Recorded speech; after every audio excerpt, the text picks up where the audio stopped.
You've probably heard the saying, the devil you know is better than the devil you don't. But Carl Jung would have laughed at that, because the devils you don't see are the ones that dismantle you piece by piece. The truth is, most dangerous people don't arrive like villains in a movie. They don't slam doors or scream in your face. They arrive like warmth. They arrive like understanding. They arrive like everything you thought you needed. And that's the trap. Jung spent decades peeling back the disguises humans wear. The charming exteriors, the polite smiles, the helpful masks. And what he discovered is unnerving. The greatest danger isn't found in loud, obvious abusers. It's found in the subtle distortions, the ones who know how to look safe while quietly undoing you. That's why he warned about 7 types of people you should never trust. Not because they're born evil, but because they refuse to face their own shadow. And if someone hasn't confronted their shadow, they'll make you live in it. So let's break them down one by one. And let's start with the mask almost everyone falls for first. 1. The eternal victim. You meet them, and within minutes you feel it. The heavy sigh, the unfair boss, the cruel ex, the endless bad luck. Life has been merciless to them, and they just want to be understood. Your instinct is compassion. Of course it is. You lean in. You want to help. You give your time, your advice, your energy, because maybe you can be the person who finally makes their world lighter. But Jung saw through this pattern. He understood that people who live in permanent victimhood aren't just unlucky. They're manipulative in ways that slip under the radar. Here's why. The eternal victim avoids accountability. If everything is always someone else's fault, they never have to examine their own choices. They weaponize your empathy. Your compassion becomes their fuel, and suddenly you're carrying problems that were never yours to hold. They don't want healing. To heal would mean losing the only leverage they have, your pity. Think about it. Have you ever noticed how some people seem allergic to solutions? You suggest therapy. They tell you it won't work. You offer advice. They dismiss it. You try to set boundaries. They accuse you of being selfish. That's not helplessness. That's control. Jung believed these types have fused with their shadow. Instead of wrestling with their own darkness, they outsource it to everyone around them. They guilt trip. They twist stories. And slowly, you begin to feel guilty for not being broken yourself. The tragedy, you can spend years trying to rescue them, but they don't want rescue. They want a stage. And you're cast as the audience who never leaves. 2. The living mirror. Now, the second mask is trickier because it feels good, almost intoxicating. This is the person who reflects you back to yourself. They laugh at your jokes, admire your passions, validate your insecurities. They seem like your biggest fan, your most loyal companion.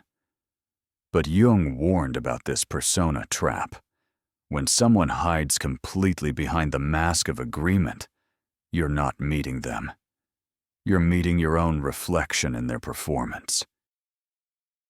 Now, here's the danger. You never actually know who they are. Ask yourself, do they ever reveal their real beliefs, their flaws, their unpopular opinions? Or do they just nod, adapt, and adjust to keep your approval? They're not loyal to you. They're loyal to your attention. And attention is a currency they'll chase wherever it flows. When you stop feeding them admiration, they disappear. Or worse, they turn against you. Because they were never invested in you, only in what you gave them. It's like shaking hands with smoke. You feel contact, but there's nothing solid underneath. Imagine sharing your dreams with someone who beams with excitement, only to realize later they've mirrored the same enthusiasm to 10 different people. Imagine trusting someone with your insecurities, only to discover they've been adapting their supportive persona to whoever stands in front of them. That's not connection. That's survival. Jung believed this mask forms when someone over-identifies with their persona, the social self they want others to admire. But when the mask becomes everything, the real self stays hidden, untouched, unaccountable. So while you're falling in love with how deeply they get you, you don't realize you've built intimacy with a performance. 3. The supportive saboteur. At first glance, this one looks harmless, even kind. They nod when you share your goals. They smile when you describe your plans. But then comes the quiet undercut. That's ambitious. I just don't want you to get disappointed. You're brave for trying that. Personally, I'd never risk failing like that. It sounds supportive. It feels like they're protecting you. But listen closely. It's not support. It's sabotage disguised as concern. Jung described this as the shadow of the helper. Someone who presents themselves as nurturing, but whose unconscious shadow needs to keep you small. Why? Because if you grow too tall, you outshine them. If you succeed too far, you no longer need them. This is subtle erosion, not an open attack.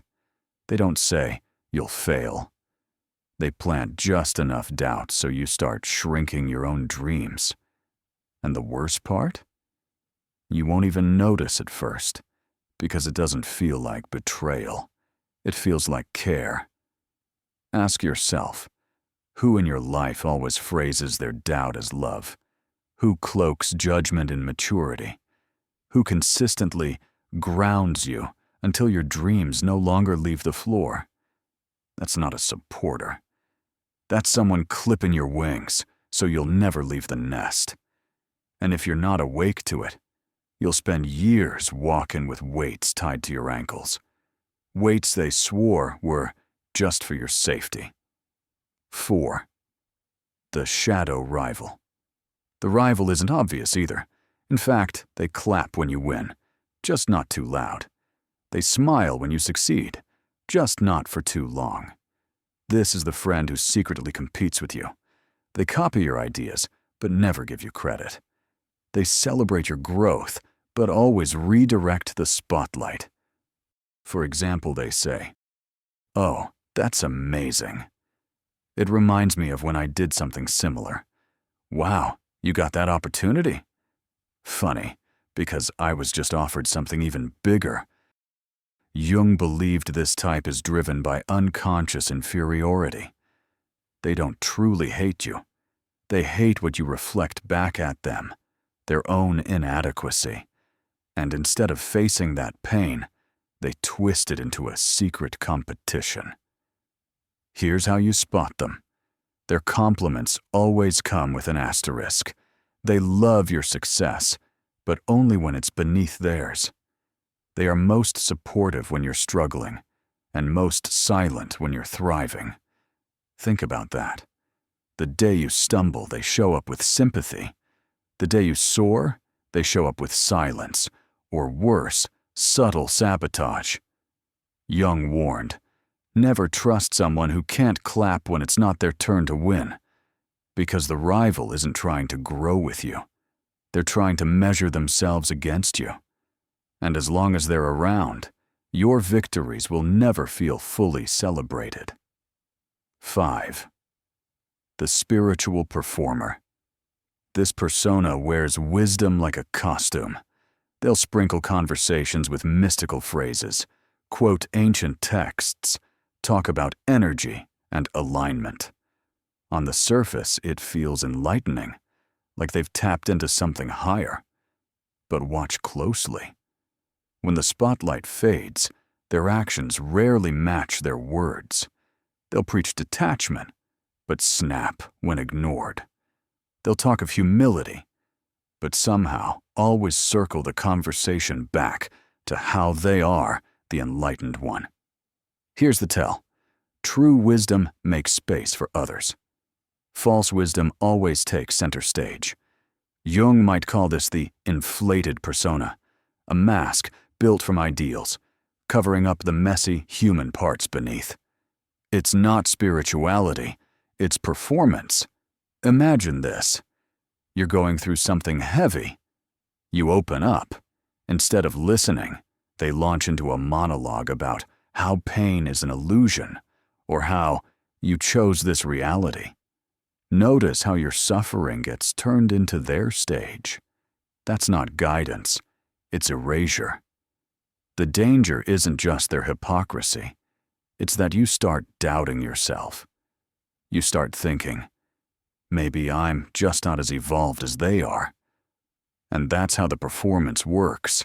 It keeps them shining, while you shrink under the weight of your own very real, very human struggles. 6. The empathetic controller. This one looks like compassion. They notice when you're tired. They ask how you're really doing. At first, it feels like a gift. Finally, someone who sees you. But then the shift happens. Their empathy becomes currency. The more you lean on them, the more they tighten the leash.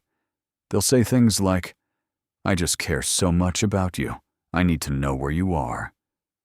I worry when you don't text me back. I thought we were closer than that." It sounds tender, but underneath, it's a contract. Their support isn't free. It buys influence. Jung might frame this as a shadow possession, the nurturing archetype gone dark. Care turns into control. Picture this. You're drained after work and skip a call. The next day, they're cold, distant. You ask what's wrong, and they reply, "Nothing.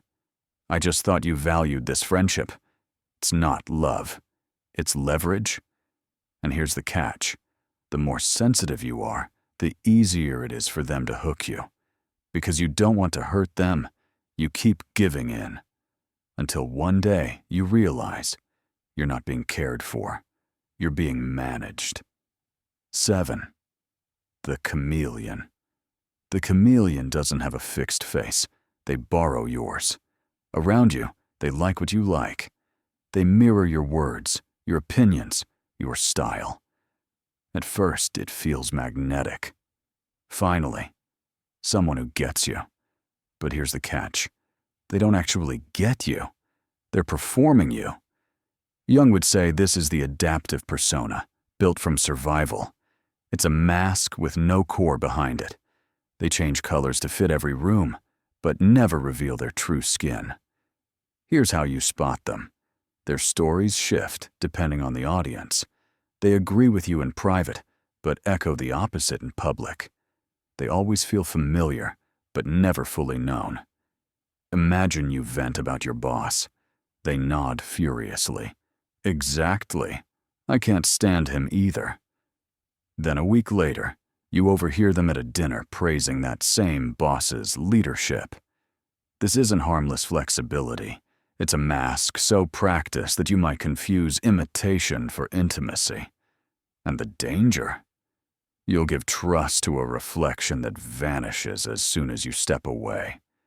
You've just met 7 masks, 7 people who can quietly take your time, your energy, your trust, and leave you wondering what went wrong. But here's the truth Jung wanted you to carry. They only have power over you if you let them.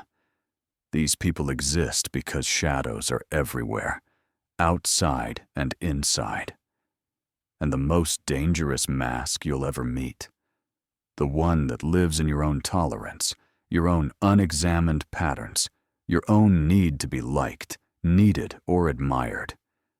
Jung said the only real protection isn't avoiding people, it's knowing yourself. Know your limits, honor your boundaries, trust your first instinct when something feels off. Stop performing to make others comfortable, because when you integrate your own shadow, something extraordinary happens. The manipulator can no longer twist you. The charming mirror no longer reflects you. The empathic controller no longer bends your world. Your energy becomes a fortress. You stop explaining.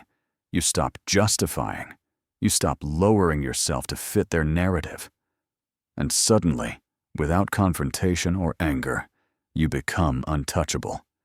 You'll notice it immediately. The people who once drained you will fade. Some will vanish, some will adjust, but none will break you anymore. This isn't about fear. This isn't about shutting the world out. This is about standing fully awake, fully whole, fully aligned, about living your life as the person Jung wanted you to be, alert, discerning, strong, and impossible to trick. So here's the challenge. Look around your life. Ask yourself, who wears a mask I haven't yet recognized? Who takes from me under the guise of giving? And most importantly, who am I willing to protect myself from by finally facing my own shadow? Because the moment you do, you step out of their story and back into your own.